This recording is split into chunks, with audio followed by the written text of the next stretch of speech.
Hola chicos, vamos a desarrollar el cuarto punto de la unidad 1 que tiene que ver con los sistemas de información y cómo se vincula el análisis de costos o la generación de información relacionada con los costos en los sistemas de información.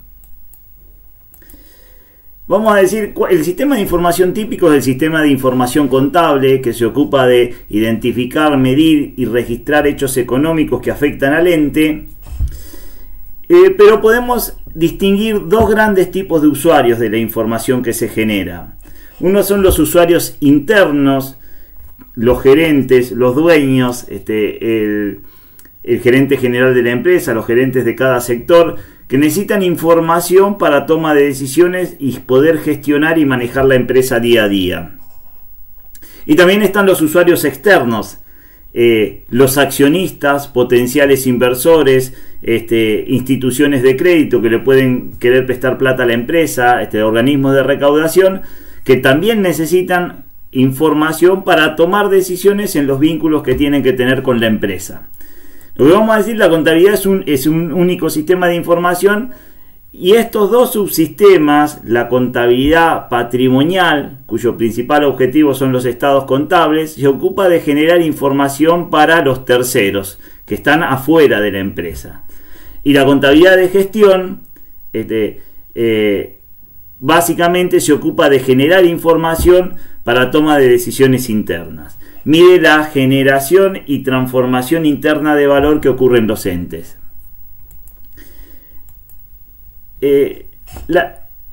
En función de eso vamos a decir que estos dos subsistemas de información, el sistema de contabilidad patrimonial y el sistema de contabilidad de gestión, tienen distintos usuarios y tienen distintos objetivos, con lo cual tienen distintos métodos de generación y de análisis de la información. Por ejemplo, la contabilidad patrimonial admite solo una figura de costos, algo hablamos en el anterior video. ¿Cuál? La que pauta la normativa legal.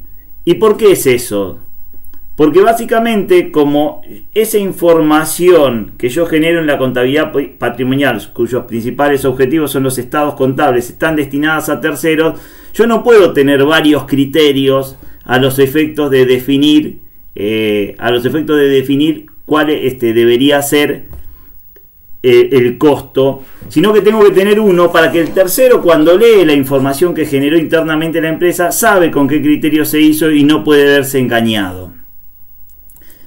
En cambio, como ya dijimos, en la contabilidad de gestión, en la generación de información interna para toma de decisiones, ya dijimos que el concepto de costo es un concepto relativo, está condicionado al propósito de análisis, y dijimos, el costo es de las decisiones. Voy a armar tantas figuras de costos como decisiones quiera tomar, ¿sí? Analizando un poquito las diferencias, este cuadro por ahí resume las principales diferencias entre la contabilidad patrimonial y la contabilidad de gestión, y vamos a analizarlos desde 5 ópticas distintas esas diferencias. Los destinatarios, como ya dijimos, en la contabilidad patrimonial, cuyo principal informe son los estados contables de presentación a terceros, justamente, son los principales destinatarios terceros, ajenos a la empresa. Instituciones de crédito que pueden querer prestarle plata a la empresa y quieren saber si la empresa es solvente y tiene capacidad de repago para devolverle el capital que prestó el banco, ¿sí?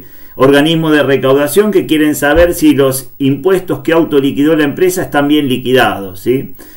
Potenciales inversionistas que quieren ver si van a comprar acciones de la empresa que les dé una rentabilidad. En general, cualquier individuo que no está dentro de la gestión interna de la empresa y quiere tomar algún tipo de decisión de la empresa puede leer los estados contables y encontrar información resumida, sintética, hecha con un criterio único que le va a ayudar a tomar la decisión sobre si le conviene hacer una transacción con la empresa o no. En cambio, en la contabilidad de gestión, los principales usuarios son los que gestionan la empresa, los que gerencian, el dueño, el CEO, el gerente general, los gerentes de sector. Ellos necesitan información para toma de decisiones del día a día y poder manejar la empresa. Con respecto a las normativas que se rige, la contabilidad patrimonial tiene normas rígidas, ¿sí? Está sometida a normas legales y profesionales, ¿sí? Se rige por leyes, por ejemplo la ley de sociedades comerciales, las normas contables profesionales, las resoluciones técnicas, ¿sí? Los principios de contabilidad generalmente aceptados, y esos criterios son rígidos, no se deberían poder cambiar y no dejan mucho lugar a grises, ¿sí? Y hay que cumplirlos, de tal manera que la información que se genera esté hecho en función de esos criterios, y los terceros que leen la información saben también que están hechos con esos criterios. En cambio, en la contabilidad de gestión no hay ninguna norma o ley que rija la generación de información interna para toma de decisiones. Hay libertad para aplicar cualquier tipo de criterio en tanto y en cuanto la información que se realizó con ese criterio refleje la realidad económica. Siempre atrás está la razonabilidad y el criterio del analista. No puedo hacer lo que quiera y mostrar cualquier cosa. Puedo hacer informes criteriosos, no atados a ninguna ley ni norma, pero siempre condicionado a que lo que muestro sea realista, porque si muestro algo que no es realista voy a hacer confundir a los decididores, ¿sí? Con respecto a la periodicidad de la información, en la contabilidad la frecuencia es baja, es decir, los informes abarcan largos periodos de tiempo. En general los estados contables se hacen anualmente. Para algún tipo de organizaciones puede haber periodos más cortos, estados contables semestrales o trimestrales, ¿sí? Para empresas que cotizan en bolsa, por ejemplo, que tienen que presentar a la Comisión Nacional de Valores balances trimestrales. Pero la frecuencia es alta, ¿sí?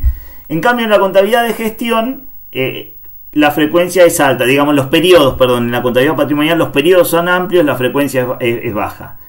Pocos informes por unidad de tiempo y muy espaciados. En la contabilidad de gestión la frecuencia es alta, muchos informes por unidad de tiempo y en lapsos cortitos, ¿sí? El informe típico en la contabilidad de gestión es mensual. El dueño o el gerente general quiere saber cómo le fue en el mes, si logró el objetivo de rentabilidad, si la empresa le fue bien, le fue mal, y en general en muchos casos los periodos son más cortos todavía. Al gerente de ventas por ahí le interesa saber cuánto se está facturando día a día o hora a hora, ¿sí? Necesitan información rápida para cambiar la realidad, porque imagínense que en la contabilidad de gestión, que el principal objetivo es generar información para cambiar la realidad, tomar decisiones y cambiar el rumbo o afirmarlo si la empresa va bien, reafirmar el mismo rumbo. Si yo tengo un informe que tiene una demora de 1 año en la generación y estuve haciendo mal las cosas en enero, cuando llegué a diciembre me di cuenta que estoy fundido y ya le informamos que la empresa perdió 12 millones de pesos, cuando por ahí si hubiese tenido información rápida en enero, ya en febrero podría haber enderezado o cambiado el ritmo.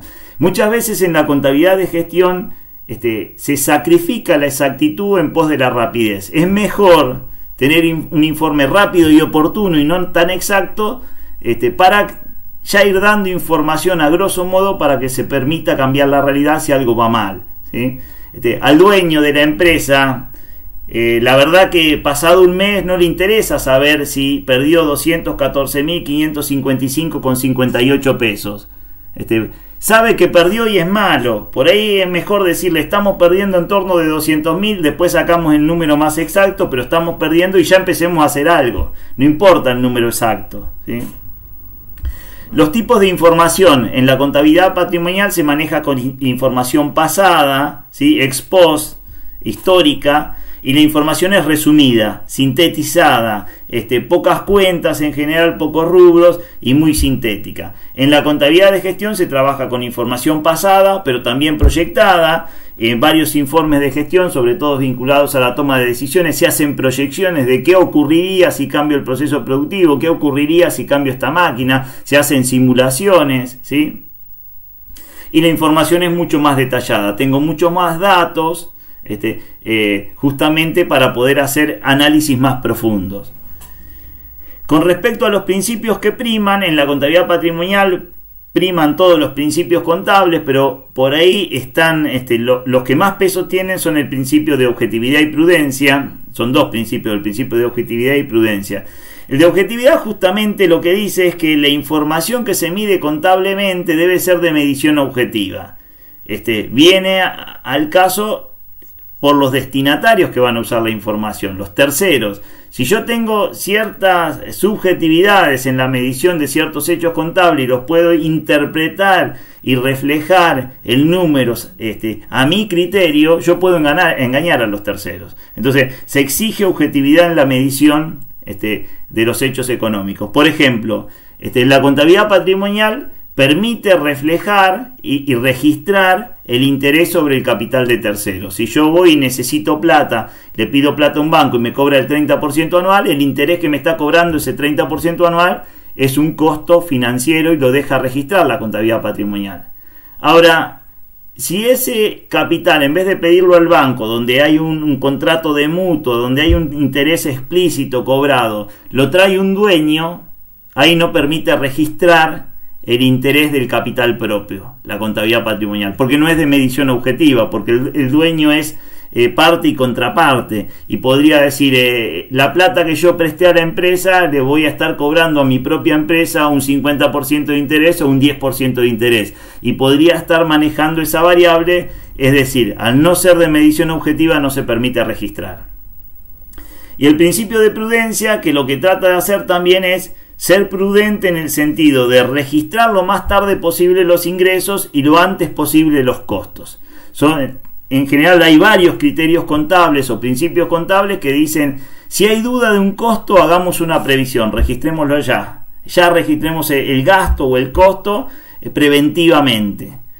Ahora, si hay dudas del ingreso, no lo registremos. Vamos a registrarlo cuando se confirmó y se ocurrió el hecho generador que confirma la operación.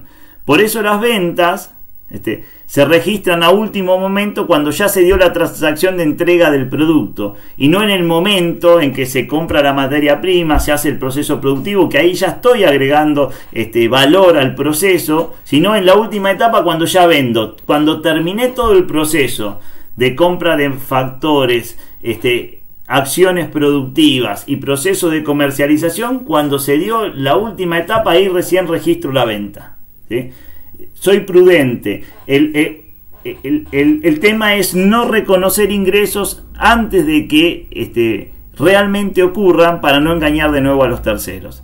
En cambio, la contabilidad de gestión no me tengo que atener a principios contables, sino el único principio que tengo que tener siempre en cuenta es la razonabilidad y que lo que estoy haciendo refleje la realidad económica de los hechos que estoy registrando, para mostrar justamente información realista y los decididores tengan buena información para toma de decisiones.